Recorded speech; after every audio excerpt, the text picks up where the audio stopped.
Assalamualaikum warahmatullahi wabarakatuh. USM News kembali hadir menjumpai Anda. Beragam informasi menarik akan kami sajikan untuk Anda dalam 30 menit ke depan. Bersama saya Nawa Muti. Berikut USM News selengkapnya.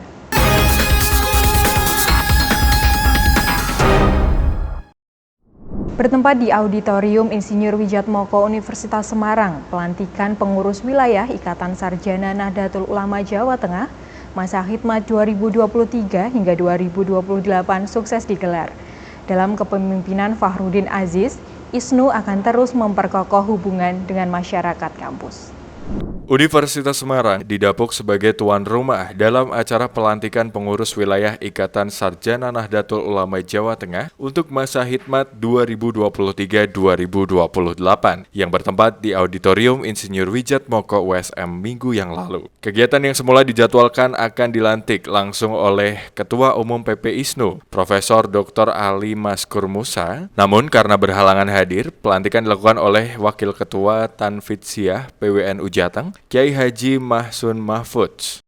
Upaya untuk memperkuat kemitraan.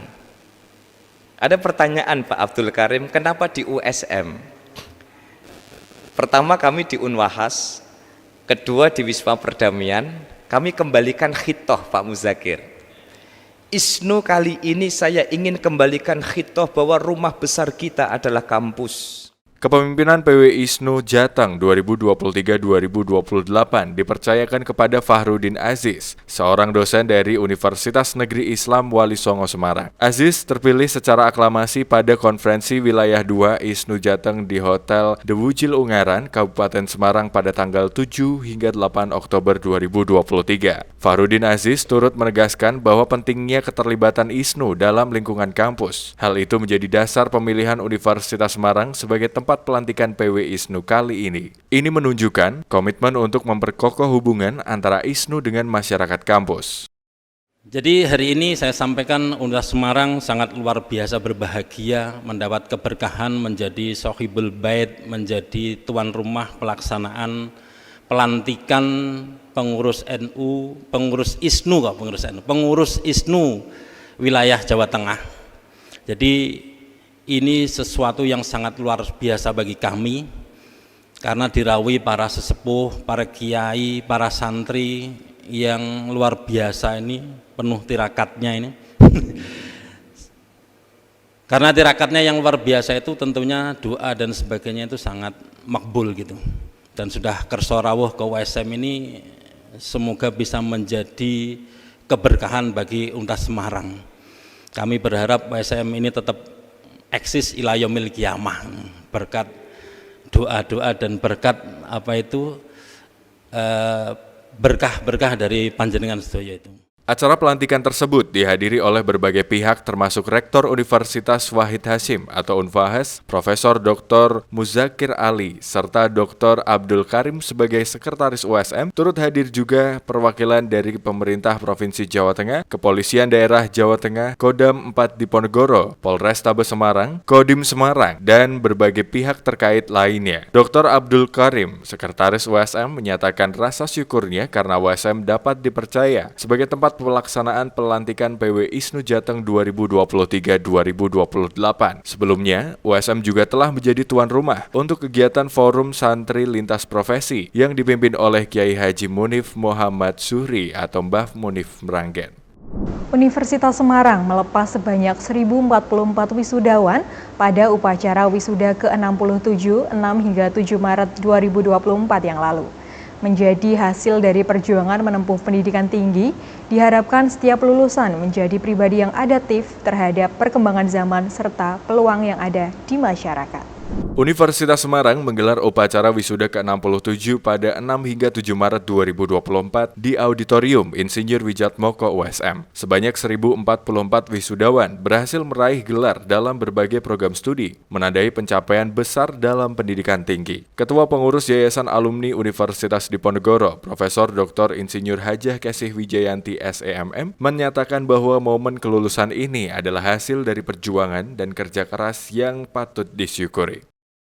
Saya selaku Ketua Pengurus Yayasan Alumni Universitas Diponegoro mengucapkan terima kasih kepada Bapak Ibu yang telah menitipkan putra-putrinya untuk studi di Universitas Semarang.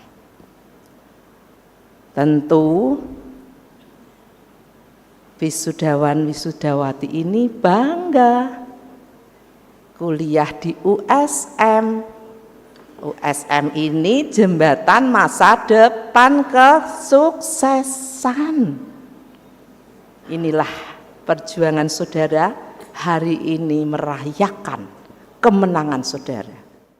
Dalam acara tersebut, berbagai program studi di USM menyumbangkan prestasi luar biasa dengan jumlah lulusan yang signifikan. Di antaranya, lulusan S1 Ilmu Hukum sebanyak 110 orang, D3 Manajemen sebanyak 22 orang, S1 Manajemen 314 orang, S1 Akuntansi 205 orang, S1 Teknik Sipil 52 orang, S1 Teknik Elektro 23 orang, dan S1 Perencanaan Wilayah dan Kota sebanyak 25 orang. Tidak hanya itu, program studi lainnya seperti S1 Teknologi Hasil Pertanian sebanyak 45 orang, S1 Psikologi sebanyak 112 orang, S1 Sistem Informasi 19 orang, S1 Teknik Informatika 31 orang, S1 Ilmu Komunikasi 35 orang, S1 Pariwisata 3 orang, S2 Magister Manajemen 34 orang, S2 Magister Hukum sebanyak 11 orang, dan S2 Magister Psikologi sebanyak 3 orang. Rektor Universitas Semarang Dr. Supari STMT turut berpesan agar setiap wisudawan dapat membuka diri terhadap peluang di tengah kondisi zaman yang mengalami pergerakan begitu cepat. Tambahan dari saya, dunia selalu berubah dan makin ke depan perubahannya semakin cepat. Perguruan tinggi sudah mulai mengakui kehilangan ketajamannya untuk meramalkan lowongan-lowongan kerja masa depan. Makanya dibuka. Yang penting pada mentalnya sekarang untuk selalu membuka diri, menyiapkan diri sambil menunggu peluang-peluang baru datang, jangan sampai lewat. Tapi akan muncul juga peluang-peluang baru yang barangkali teorinya belum diberikan di kelas. Ini karena kecepatan teknologi yang luar biasa.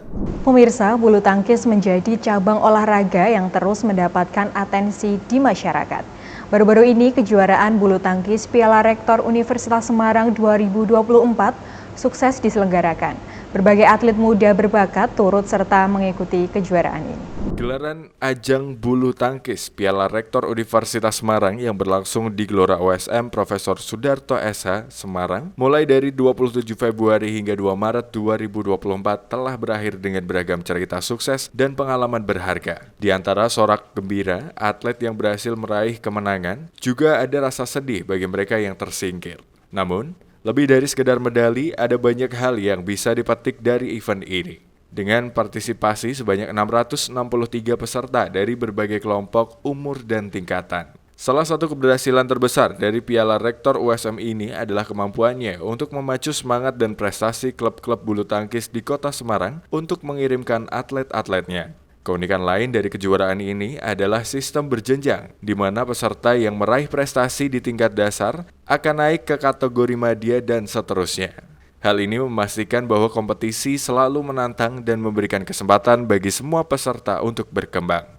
Dengan demikian, Piala Rektor USM 2024 tidak hanya menjadi ajang pertandingan bulu tangkis biasa, tetapi juga menjadi inspirasi bagi pembinaan atlet muda dan pengembangan olahraga di tingkat lokal. Mengusung tema strategi peningkatan performa atlet bela diri dengan periodisasi latihan dan gizi yang tepat, unit kegiatan mahasiswa karate Universitas Semarang sukses menggelar seminar nasional. Seminar ini diharapkan dapat menjadi ajang untuk menambah pengetahuan serta dapat mengoptimalkan performa atlet bela diri dalam berbagai kompetisi. Unit kegiatan mahasiswa karate Universitas Semarang telah sukses menggelar seminar nasional dengan tema Strategi Peningkatan Performa Atlet Bela Diri dengan periodisasi latihan dan gizi yang tepat. Kegiatan ini dilangsungkan beberapa waktu lalu di Gedung Menara USM lantai 9. Wakil Rektor 3 USM Dr. Muhammad Junaidi SHIMH turut membuka acara tersebut. Dr. Muhammad Junaidi menyatakan bahwa menjaga kondisi atlet perlu dilakukan secara kontinu, tidak hanya menjelang kejuaraan saja. Dengan adanya seminar nasional yang kemudian dibikin oleh Universitas Semarang terkait masalah gizi utamanya terhadap para atlet ini, tentunya menjadi salah satu implikasi yang kemudian kita harapkan ke depannya, bahwa atlet itu bukan hanya dijaga pada saat dia mau bertanding saja, kemampuan dalam bertanding hanya itu saja, tapi kemampuan di dalam dia menjaga rutinitas setiap hari olahraganya, terus kemudian rutinitas berlatihnya, termasuk yang seringkali kelupaan itu bagi para atlet ya, rutinitas menjaga gizi makanan. Ini tentunya kemudian kita seminarkan, yang ke depan nanti hasil seminar ini bisa menjadi salah satu kegiatan-kegiatan yang sifatnya untuk menunjang prestasi dalam bidang non-akademik atau olahraga para mahasiswa USM. Dan tentunya hari ini kemudian banyak juga yang hadir, bukan hanya dari USM, dari cabang olahraga yang lain-lain juga banyak yang tertarik untuk kemudian hadir di Universitas Semarang. Kami berharap kemudian ke depannya nanti Universitas Semarang itu bukan hanya menyelenggarakan acara kegiatan dalam bentuk prestasi, kompetisi dan lain sebagainya, tapi juga mengkaji bagaimana kemudian strategi mengembangkan prestasi mahasiswa, strategi mengembangkan sebagai seorang atlet seperti itu, dan strategi untuk kemudian meningkatkan gizi sebagai seorang atlet untuk terus berkembang untuk menjadikan Indonesia maju ke depan dan USM selalu jaya. Acara yang dipandu oleh Meta Kristiana SPDMkes ini menghadirkan narasumber-narasumber yang ahli di bidangnya. Antara lain Dr. Muri Kuswari SPDMSI selaku pendiri Gizi Kebugaran, Fauzan Hasmi MPD, pelatih Strength and Conditioning DKI Karate Road to PON Papua. Serta ada pula dalam kegiatan tersebut mahasiswa atlet karate USM Satrio Dava. Oke, baik, buat atlet-atlet bela diri yang sedang fase latihan maupun sedang bertanding, kalau ngomongin atlet bela diri artinya kita ngomongin banyak hal. Bagaimana mempersiapkan berat badan supaya masuk di kelasnya. Yang kedua adalah bagaimana recovery optimal karena latihan bela diri itu banyak panjang latihannya. Dan yang terakhir adalah bagaimana meningkatkan energi, meningkatkan bahan bakar ketika latihan. Nah, bagaimana caranya? Perhatikan konsumsi zat gizi, artinya lengkap. Ada karbohidrat, protein, kemudian lemak, kemudian ada cairan, vitamin mineral melalui sayur dan buah. Itu yang pertama. Yang kedua adalah perhatikan dari sisi jumlahnya. Jumlahnya adalah jangan lupa ketika latihan intensitasnya tinggi, latihannya berat, tingkatkan proteinnya. Ketika latihannya panjang, tingkatkan karbohidratnya. Ketika gabung keduanya udah berat latihannya, kemudian panjang durasinya, tingkatkan karbonya, tingkatkan proteinnya. Dan jangan lupa setelah latihan, immediately segera konsumsi 20 gram sumber protein. Segera setelah latihan, jangan ditunda, 0-30 menit. Seminar nasional ini menjadi bukti nyata komitmen UKM Karate USM dalam meningkatkan pengetahuan dan kualitas atlet, serta memberikan wadah untuk berbagi pengalaman dan pengetahuan dari para ahli di bidang olahraga. Dengan adanya diskusi mengenai periodisasi latihan dan aspek gizi yang tepat, diharapkan para peserta dapat mengoptimalkan performa atlet bela diri dalam berbagai kompetisi. Pemirsa, jelang bulan Ramadan, Kodim 0716 Demak menggelar pasar murah di halaman Makodim Demak. Ratusan paket sembako yang dijual di pasaran habis terjual dalam kurun waktu 1 jam saja. Pasar murah yang baru dibuka sekitar pukul 7.30 ini langsung diserbu warga, terutama para ibu-ibu di Demak, Jawa Tengah. Warga yang tidak sabar berdesak-desakan untuk membeli paket sembako yang berisi beras, gula, dan minyak goreng. Aparat TNI yang melayani penjualan paket tersebut sempat dibuat geram oleh ibu-ibu yang ingin memperoleh paket sembako tersebut. Beberapa kebutuhan pokok tersebut diantaranya beras yang dijual dengan harga Rp15.500 per kilonya, gula Rp17.000, serta minyak Rp15.500. Sugiyarti, warga Kelurahan Bintoro, Kecamatan Demak mengaku rela mengantri sejak pukul 7 pagi demi untuk memperoleh paket sembako dengan harga murah tersebut. Sugiyarti mengaku bahwa saat ini harga sembako di pasaran setiap hari terus mengalami kenaikan harga. Sugiyarti senang dengan adanya pasar murah seperti ini sehingga dapat sedikit meringankan kebutuhan keluarganya. Beli minyak sama gula. Iya. Tadi pengen beli apa aja? Apa? Rencananya mau beli apa aja? Aslinya mau beli paket sama beras, nggak boleh harus gula sama minyak aja. Karena? dibatasi? Terbatas ya, stoknya terbatas. Tadi di sini jam berapa, Bu? Jam 7 ya pagi-pagi. Gimana harga kebutuhan pokok yang saat ini di pasaran bagaimana sih? Gimana ya Om? Apa? Mahal? Apa aja? Kayak beras itu udah naik, minyak kayak apa? Di pasar-pasar itu kayak semua mahal. Beras sampai berapa, Bu? Beras ini 15.500 kayaknya sekilo. Kalau yang lain kayak gula? Gula 17,5, ini mahal malah naik 500 gitu. Kalau minyak? Minyak 15, aslinya 15 jadi 15.500. Dengan adanya seperti ini gimana, terbantu atau bagaimana? Malah kayak gimana ya kalau orang-orang yang nggak punya apa, nggak mampu itu kan kasihan. Gitu. Dengan acara seperti ini gimana, terbantu dong? Ya alhamdulillah ini terbantu sekali buat masyarakat. Harapannya apa, Bu, dengan operasi pasar seperti ini ke depannya ada lagi atau bagaimana? Ya kalau bisa ya ada lagi buat ibu-ibu yang nggak mampu kan kasihan. Sementara itu, Komandan Kodim 0716 Demak, Letkol Kaf Marioto, mengatakan bahwa kegiatan penjualan paket sembako tersebut dilakukan guna membantu meringankan beban perekonomian masyarakat dalam memenuhi kebutuhan sehari-hari di tengah melambungnya harga menjelang datang bulan Ramadan. Paket yang dijual secara variasi tersebut berisi beras, gula, dan minyak goreng. Terima kasih. Jadi kita hari ini Kodim Demak termasuk salah satunya melaksanakan kegiatan bazar pasar murah, di mana kita menyediakan paket sembako yang lebih murah. Artinya kita mau tujuan untuk membantu masyarakat yang memang untuk mencari kebutuhan pokok, terutama sembako, beras, minyak goreng, telur. Nah, tujuan untuk meringankan masyarakat dalam rangka mencari sembako. Karena mengingat mungkin karena faktor-faktor yang terkait dengan perkembangan harga sembako, terutama beras, minyak goreng itu mungkin di luar sudah ada kenaikan, namun kita di sini alhamdulillah kita masih normal.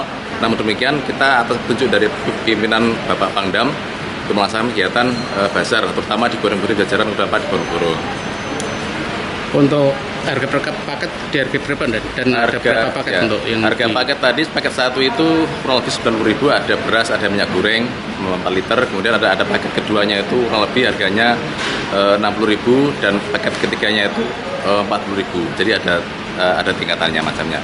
Dan alhamdulillah kita tadi menyiapkan hampir 100-an paket dan langsung habis di serbu masyarakat untuk dibeli masyarakat. Pasar murah ini sengaja digelar guna meringankan beban masyarakat, terlebih di tengah lonjakan harga di pasaran menjelang bulan Ramadan 1445 Hijriah yang kurang beberapa hari lagi. Adapun barang yang dijual di pasar murah ini sebagian besar didominasi 9 bahan kebutuhan pokok atau sembako seperti gula, beras, minyak goreng, telur, susu, mie instan, dan sejumlah kebutuhan lainnya. Dalam pasar murah tersebut, tidak sedikit warga yang kecewa lantaran kehabisan pasokan saat sampai di lokasi penjualan. Dari Demak, Jawa Tengah, kontributor USM TV, Mail Nur, mengabarkan. Memasuki bulan suci Ramadan, kebutuhan pokok mengalami kenaikan yang cukup tinggi. Kenaikan telur ayam terjadi sejak beberapa hari terakhir. Kenaikan telur ayam ini diakibatkan oleh permintaan masyarakat saat ini.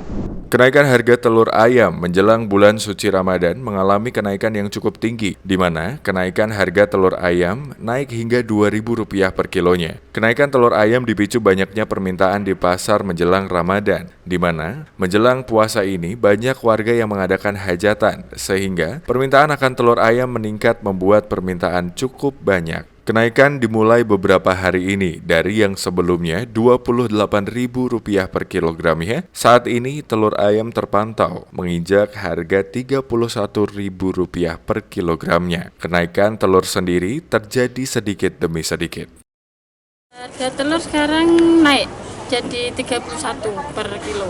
Sebelumnya berapa, Pak? Sebelumnya 28, 29 sekitar gitu ya. Naiknya terus enggak dikit-dikit sih, cuman nggak langsung ke atas. Ini masih standar sih, 31.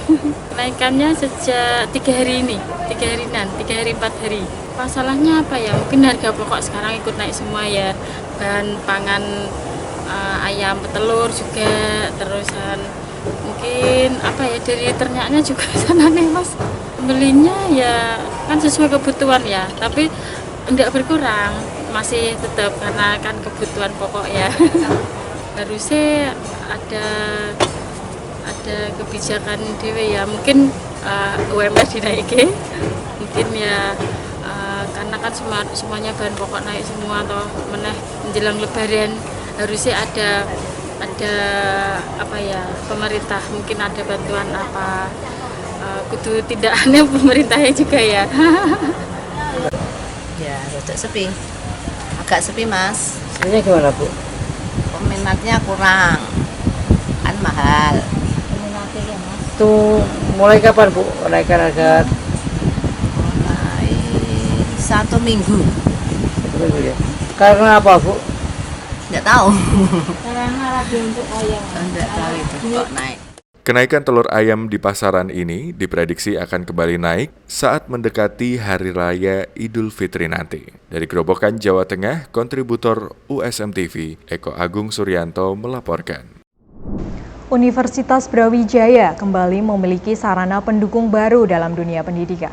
Melalui kerjasama antar Telkom dan Fakultas Teknik, kini UB memiliki pusat diklat dan riset fiber optik. Sarana ini sangat membantu bagi dosen, mahasiswa, dan masyarakat umum yang membutuhkan pelatihan dan sertifikasi dalam industri fiber optik. Teknologi fiber optik saat ini terus berkembang dan meluas pemanfaatannya. Untuk itu, UB melalui Fakultas Teknik bersama dengan Telkom meresmikan pusat pelatihan dan riset fiber optik. Sarana ini menjadi penunjang yang sangat strategis bagi kemajuan pendidikan di Kampus Biru. Rektor UB, Profesor Widodo mengaku sangat senang dengan dukungan dari Telkom kepada UB untuk menunjang sarana pendidikan. Ya, saya sangat senang dan mengapresiasi kepada Pak Dekan Fakultas Teknik, Ketua Departemen Teknik Elektro, dan juga kepada Direktur Telkom Akses ya, atas supportnya sehingga pusat pelatihan pendidikan dan juga riset di bidang fiber optik ini bisa kita buka di Universitas Brawijaya, dan harapan kita ini salah satu strategi, salah satu cara, satu langkah dari universitas untuk bisa terus menggandeng industri. Dan saya juga mengucapkan banyak terima kasih PT Telkom Akses ya, peduli untuk terus membantu meningkatkan kualitas pendidikan di Universitas Brawijaya, sehingga sebenarnya pusat pelatihan ini ya dikhususkan untuk mahasiswa Universitas Brawijaya dan juga kita buka untuk seluruh masyarakat yang memang memerlukan memperoleh pengetahuan dan juga sertifikasi di bidang fiber optik. Saya kira ini langkah yang luar biasa bagus. Saya sangat mengapresiasi, berterima kasih kepada Fakultas Teknik dan juga PT Telkom Akses. Melalui sarana ini nantinya tidak hanya digunakan oleh dosen dan mahasiswa. Masyarakat umum, terutama yang membutuhkan jasa pelatihan dan sertifikasi dalam bidang fiber optik, dapat menggunakan layanan yang ada di pusat pelatihan ini. Pemirsa, Singapura tengah menikmati berkah ekonomi dari penyelenggaraan konser Taylor Swift setelah Jepang dan Australia sebelumnya. Tapi keberhasilan Singapura mendapatkan sorotan dari negara-negara tetangga yang menuding perjanjian eksklusif dengan Singapura membuat mereka tidak bisa meraup untung. Berikut laporan VOA untuk USM TV. Informasi ini sekaligus mengakhiri perjumpaan kita hari ini. Saksikan terus USM News hanya di USM TV. Saya Naom Muti dan seluruh kru yang bertugas pamit undur diri. Terima kasih. Wassalamualaikum warahmatullahi wabarakatuh. KTT Australia dan ASEAN di Melbourne akhirnya tak hanya membahas isu-isu geopolitik. Taylor Swift was welcome here in Australia. That is my focus. Where she plays is a matter for her and a matter for other nations. Taylor Swift has become the buzziest topic at a summit of Southeast Asian leaders over her exclusive deal with Singapore. She's in the middle of a series of concerts in the city-state that neighboring countries say bars them from the economic boost her concerts bring. The regional three-day summit in Australia was expected to focus on Myanmar's humanitarian crisis and conflicts in the South China Sea before Taylor Swift was pulled into the conversation. Perdana Menteri Singapura pun akhirnya ditanya soal kesepakatan negaranya dengan penyelenggara konser Taylor Swift AEG untuk membuat Singapura satu-satunya persinggahan Taylor Swift di Asia Tenggara.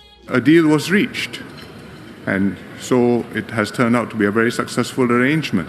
I don't see that as being unfriendly. Sometimes one country makes a deal, sometimes another country does. I don't explicitly see you say you will come here only on condition that you will go other places. Kesepakatan ini menuai kritikan dari pemerintah negara-negara sekitar, termasuk Thailand yang mengutip sumber AEG yang mengatakan eksklusivitas bagi Singapura dibayar mahal dengan subsidi jutaan dolar. I mean, if we had not made such an arrangement, would she have come to someplace else in Southeast Asia or more places in Southeast Asia? Maybe, maybe not. Konser Taylor Swift dalam The Eras Tour berlangsung di Singapura 2 hingga 9 Maret.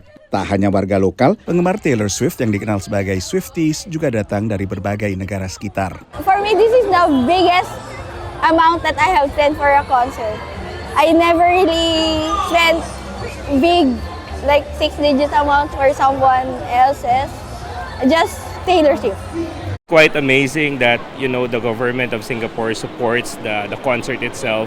And, you know, everyone here, you know, even if they're not watching the concert, they still, you know, experience it. Taylor Swift Effect atau efek Taylor Swift mengangkat belanja konsumen pertama dicermati Asosiasi Perjalanan US Travel Association yang mencatat lonjakan belanja konsumen di setiap persinggahan The Eras Tour di Amerika Serikat. Menurut ekonom dari Maybank yang dikutip oleh kantor berita Reuters, sekitar 70% dari seluruh penonton konser Taylor Swift di Singapura berasal dari negara-negara di sekitar Singapura. Dan pembelanjaan mereka untuk hotel dan semacamnya bisa menembus 500 juta dolar Singapura atau setara hampir 6 triliun rupiah. Dari Washington DC, saya Nova Purwadi dan tim VOA.